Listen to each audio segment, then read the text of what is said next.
ministre dinañ ci dikkaat léegi mais dinañ ñëw ci ki nga xam moo di le ministre de la justice Ousmane Diagne moom it daanaka jox na suite li nga xam ne nag moo di rapport bu Cour des comptes mu ngi xamal ni képp ku ñu ci tudd yoon dina def li nga xam ne nag moo di liggéeyam mais daf si tudd benn mot bu am solo muy médiation pénale maanaam ñoom jàpp na ni tëj leen li nga xam nag moo di kaso lu ko gën a am solo moo ñu récupérer waat li nga xam ni moom nañu jëlee ci askan wi te moo mënu ko yow it nan nga jàngatee réaction ki nga xam nag moo di Ousmane Diagne ak médiation pénale bu fekkee dafa am nan nañuy def ba lijjanti infraction bi nga xam ni waa ji def na ko. waaw je pense que ça va être la dernière communication bi gouvernement bi def ci li nga xamante ni moom mooy la suite à donner ci rapport bi pour moi ça va être la dernière fois quand même parce que soo waxaatee su dee li ngay wax c'est de la répétition et on a tout compris on a entendu la suite c'est quoi c'est la suite c'est jël dossier bi rapport bi jébbal ko yoon et yow nga pare ci en tant que exécutif yoon di def liggéeyam yéen nekk ci li ñu tuddee ay enquêtes ay instructions léegi exécutif pare si quoi exécutif lu muy xaar ci moom ñu xaar ci moom ay solutions léegi yeneen rapport bu ñëwee aussi ñu jël ko jébbal ko maanaam ñoom jottali rek la ñu war a def jottali quoi jottali justice mooy def liggéeyam léegi nag quand je dis cela mooy xam nga sëñ bi réew mi dafa am li ñu war a corriger li ñu war a corriger mooy le jeune là qui vole un téléphone par exemple wala le jeune qui fait abus de confiance par exemple ñu jiital la benn bërëb nga détourné xaalis bi yaa ngi dégg ñu topp la ci loolu tëj la 5 ans des fois même c'est ñaari particulier lay nekk ñu tëj la 5 ans alors te li nga sàcc li nga jël suñ koy xayma dépassé wul million par exemple te yow buñ la tëjee sax mën nga ko fay wala yaa ngi fay ñu tëj mais da ngay fay ba pare ñu tëj la pour lan corriger la pour joxe l'exemple kon dama jàpp ne aussi soo waxee autant de faits graves parce que da nga leen qualifier des faits d'une gravité extrême donc au-delà de la gravité ça dépasse même là une gravité simple donc d'une gravité extrême pour dire aux Sénégalais tey dëkk bi métti na ñu ngi confondre situation dëkk bi à une austérité en économie sëñ bi suñ la ko déggee boo ko déggee mooy takk leen seen biir dëkk bi réew mi dëgër na ñu koy comparer ak Sénégal nga jàpp na ñu ko def parce que dañoo jël alalu réew mi ñoo ñuy jël alalu réew mi boo leen xoolee boo leen xamee waroo leen tegal médiation pénale man loolu laa gëm parce que médiation pénale mooy jël nga reconnaître nga jël nga def nga reconnaître def nga kaay ñu trouver moyen ñu déggoo nga fay nga dem sa yoon bu la neexee nga ko def pàcc loolu mooy médiation pénale à la place d'aller en prison tu prends l'engagement de rembourser l'intégralité ou une partie du montant avec une garantie di nga compléter loolu mooy médiation pénale léegi nag soo ko mënee defal ñooñu ñu mel ni ñi nga xam ne da ngay accuser ñu jël ay centaines de millions wala ñu jël ay milliards au-delà de violer les procédures parce que ki détourné xaalis par exemple moi je suis dans la présomption yaa ngi dee ki ñu jàpp ne dafa détourné xaalis mu jël xaalis def na ñaari mbir yoo xamante ni su sottiwuloon du yegg ci jël xaalis bi benn il a violé une procédure il a violé une loi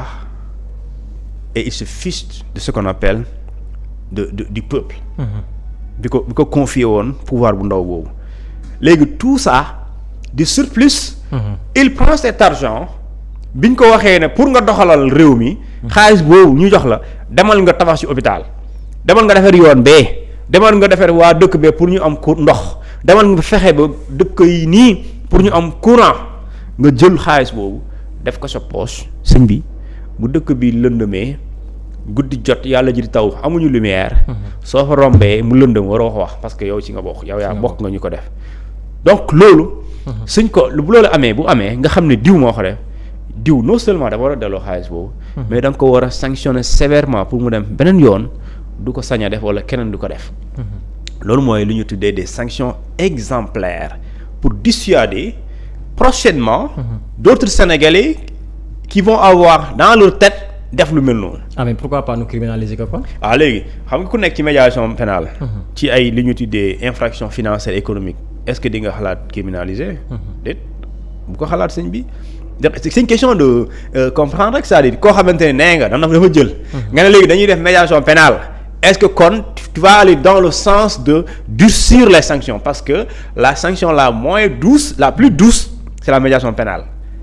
ci lii. bu gën a oyof mooy la médiation pénale bu gën a parce que médiation pénale waa ji dem kaso.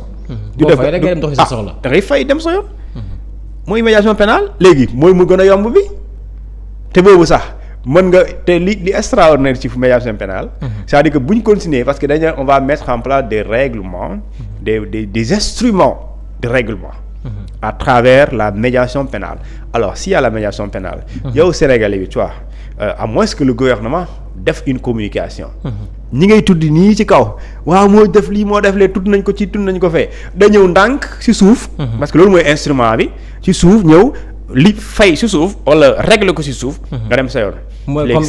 comme tey jii nga baal ma ku ñu tudd ci rapport mu nekk nit koo xam nit ku siiw la woon nekkoon benn ministre fu mu romb sénégalais ni kii moo sàcc xaalis askan wi wala kii lañ tudd ci xaalis bee waaw léegi kooku bu ñu ko déggul ci yoon maanaam convoqué woon ko c'est parce que dafa jaar suuf fay toog jàpp ñam léegi nag su boobaa bu joxee ci suuf bu ko gouvernement bi yëglewul yow sénégalais bi doo xam ne waa ji jaar na ci suuf su boobaa rek waaye kii ñii xaar ci waa ji léegi loolu mooy problème bi léegi genre yooyu bu mu leen jaaxal bu amee c'est-à-dire que su boobaa loo mën parce que ku joxe xaalis ci suuf pour régler parce que c'est pas un achat c'est pas une garantie d'ailleurs c'est pas une caution parce que c'est différent mais lii la médiation pénale c'est une solution alternative pour faire échapper à la personne